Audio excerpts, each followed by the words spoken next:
اعوذ باللہ من الشیطان الرجیم بسم اللہ الرحمن الرحیم رب اشرح لی صدری ویسر لی امری واحلل عقدۃ من لسانی یفقہوا قولی۔ ہم دیکھ رہے تھے عظیم منتظم آپ صلی اللہ علیہ وآلہ وسلم۔ آپ صلی اللہ علیہ وسلم کی ریاست کے اندرونی مسائل تھے، آپ صلی اللہ علیہ وسلم نے ان کی کیسے تنظیم کی۔ تیسرا اہم فیکٹر داخلی امور کے ساتھ خارجی امور کا نظر آتا ہے۔ ہم وضاحت کے ساتھ دیکھیں گے کہ اس میدان میں آپ صلی اللہ علیہ وسلم نے کس فراست اور تدبر کا مظاہرہ کیا۔ رسول اللہ صلی اللہ علیہ وسلم کی زندگی کے ایک پہلو کو ہی نمایاں کیا جاتا ہے کہ آپ صلی اللہ علیہ وسلم کی عبادت کیسی تھی۔ آپ صلی اللہ علیہ وسلم کے روزے، آپ صلی اللہ علیہ وسلم کی نماز، آپ صلی اللہ علیہ وسلم کے ذکر، آپ صلی اللہ علیہ وسلم کی دعا، آپ صلی اللہ علیہ وسلم کا استغفار کیسا تھا۔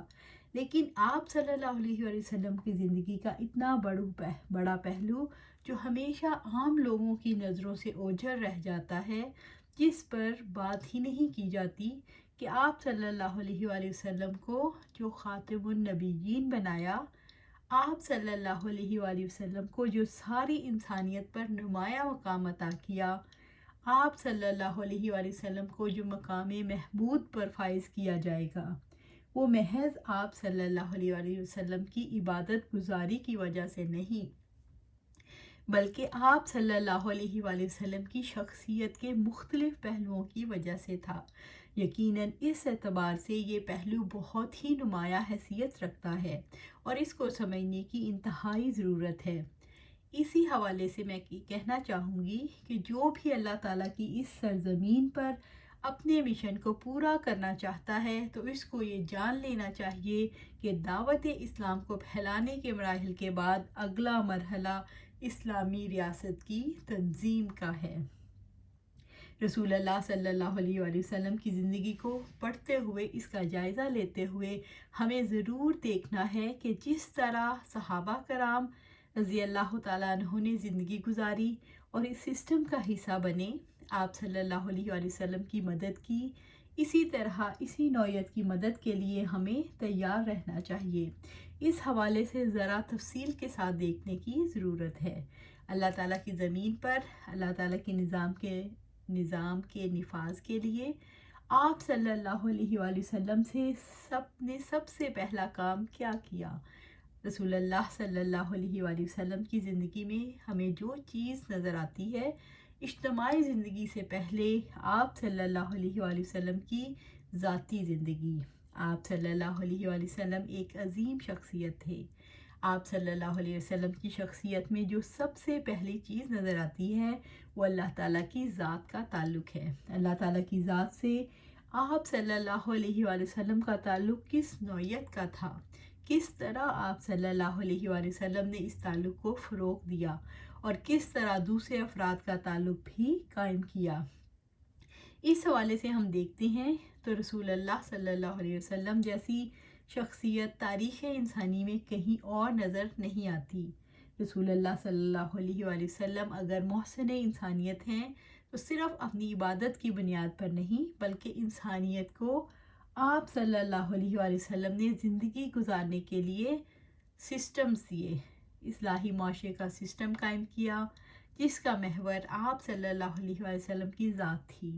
آپ صلی اللہ علیہ وسلم کی ذات کو اگر ہم دیکھنا چاہیں تو اللہ تعالیٰ سے تعلق میں بے مثال تھی، اپنی عبادت اور ریاضت میں بے مثال تھی۔ آپ صلی اللہ علیہ وسلم خلق عظیم کے مالک تھے۔ آپ صلی اللہ علیہ وسلم کے پرسنل ریلیشن شپ کو اگر دیکھیں تو آپ صلی اللہ علیہ وسلم کی یہ تعلقات ہمیں بے مثال نظر آتی ہیں۔ آپ صلی اللہ علیہ وسلم کو اگر ہم گھر کی تنظیم میں دیکھیں تو آپ صلی اللہ علیہ وسلم ایک قابل تکلیف شوہر اور بے مثال باپ کی حیثیت میں نظر آتی ہیں۔ گھریلو حسن اخلاق کے حوالے سے اگر دیکھیں تو آپ صلی اللہ علیہ وسلم کا بہترین حسن انتظام تھا۔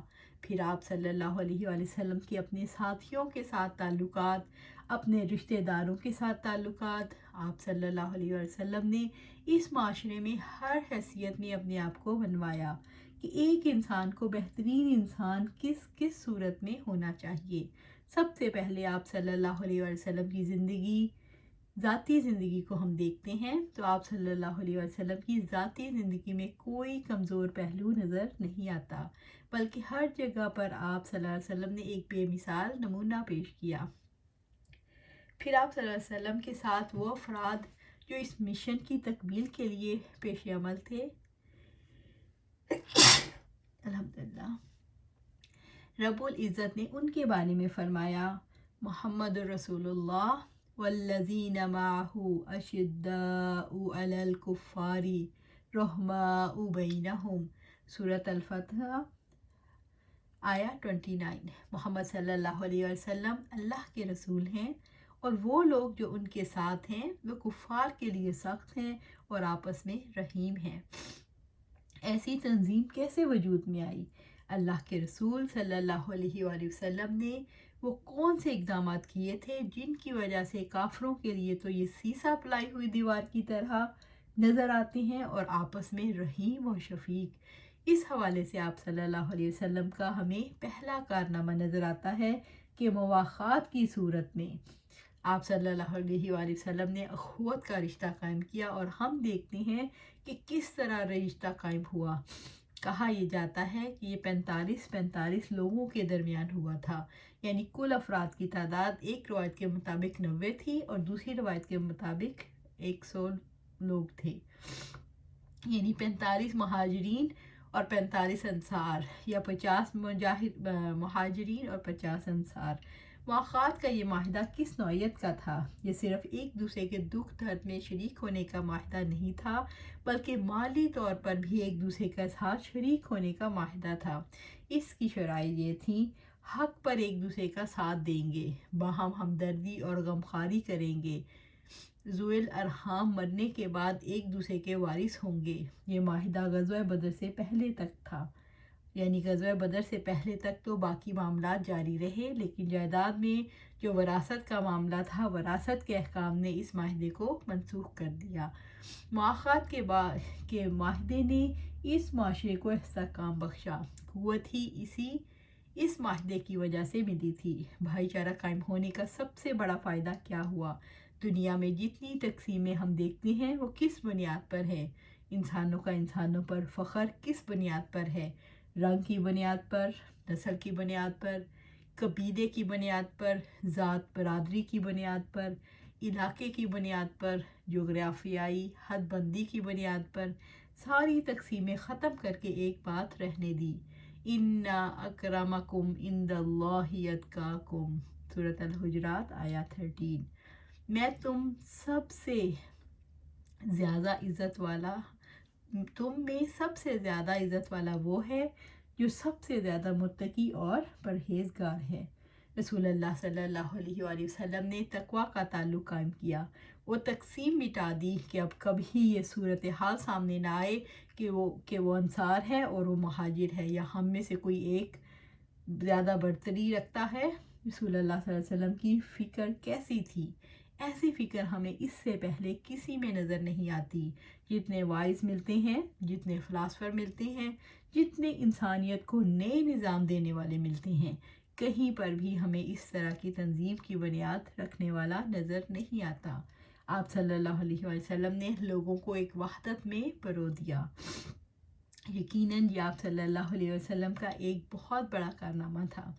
انصار مدینہ کے شہری تھے اور مہاجرین مدینہ کے افراد نہیں تھے، لیکن مسلم معاشرے کی بنیاد آپ صلی اللہ علیہ وسلم نے ان دونوں طبقات کی یکجہتی پر رکھی، دونوں کے آپس میں ایک ہونے پر۔ اور آپ یہ دیکھیے کہ کتنا نیچرل سٹائل ہے کہ ایک مہاجر ایک انصاری، زیادہ افراد نہیں، ایک مہاجر ایک انصاری کے ساتھ کس طرح سے گھر بھی ایک ہے، روزی کے وسائل اور ذرائع بھی مشترک، اور انہوں نے محسوس کر لیا کہ رسول اللہ صلی اللہ علیہ وسلم کیا چاہتے ہیں۔ رسول اللہ صلی اللہ علیہ وسلم سے کہا گیا کہ آپ صلی اللہ علیہ وسلم ہمیں اجازت دیں کہ جس کی ہم میں سے ایک سے زیادہ بیویاں ہیں وہ ایک کو طلاق دے کر اسے اپنے مہاجر بھائی کے لیے چھوڑ دے۔ یہ اللہ کے رسول صلی اللہ علیہ وسلم کی یکجہتی کا انداز تھا۔ آپ صلی اللہ علیہ وسلم کے تدبر اور فراست کی بہت خوبصورت مثال ہے۔ آپ صلی اللہ علیہ وسلم کی مواخات کی حکمت اور سیاست کی حکمت کو تسلیم کیے بغیر کسی کے لیے کوئی چارہ کار نہیں۔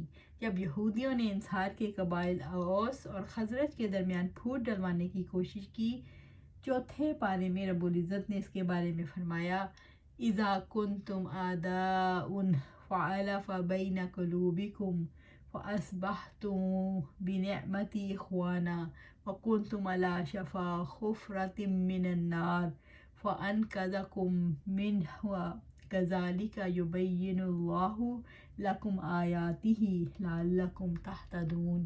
سورۃ آل عمران آیہ 103۔ تم ایک دوسرے کے دشمن تھے، اس نے تمہارے دلوں کو دل جوڑ دیے اور اس کے فضل و کرم سے تم بھائی بھائی بن گئے۔ تم آگ کے بھرے ہوئے گڑھے کے کنارے پر تھے، اللہ تعالیٰ نے تمہیں اس سے بچا لیا۔ اس طرح اللہ تعالیٰ اپنی نشانیاں تم پر روشن کرتا ہے، شاید کہ ان علامتوں سے تمہیں اپنی فلاح کا سیدھا راستہ نظر آ جائے۔ اسی وجہ سے قرآن حکیم میں فرمایا انما المؤمنون اخوہ، سورۃ الحجرات آیہ 10۔ مومن وہ تو سب آپس میں بھائی بھائی ہیں۔ اس بھائی چارے کی عمدہ مثال آپ صلی اللہ علیہ وسلم نے قائم کی، اور آپ مدینہ کی سوسائٹی کو دیکھیں۔ عبداللہ بن ابی بادشاہ بننے والا تھا، کیسا ماحول تھا، پوری سوسائٹی ایک نئے سیٹ اپ کے لیے تیار کی جا رہی تھی۔ تو انشاءاللہ اب ہم دیکھیں گے کہ اس سوسائٹی کو کیسے آپ صلی اللہ علیہ وسلم نے اکٹھا کیا۔ کل اس کو آگے دیکھیں گے۔ تو انشاءاللہ یہی ہم ختم کرتے ہیں، تو ہم نے بھی یہی کام کرنا ہے، کیونکہ ہم جہاں رہتے ہیں یہاں مسلمان تو ہم ہیں، لیکن کوئی بنگلہ دیشی ہے، کوئی پاکستانی، کوئی عربی ہے، اور عربی بھی کوئی جارڈن سے ہے، کوئی سیریا سے ہے، کوئی فلسطین سے ہے، کوئی عراق سے ہے۔ تو ہم سب نے مل کے ایک جان ہونا ہے، اپنے عرب اور نان عرب کو ختم کرنا ہے۔ تو انشاءاللہ مل جل کر رہنا ہے اور ان سب بنیادوں کو ختم کرنا ہے۔ انشاءاللہ ہمیں اس کی اللہ سبحانہ تعالیٰ ہدایت دے، حکمت سے کام لینا سکھائے۔ آمین یا رب العالمین۔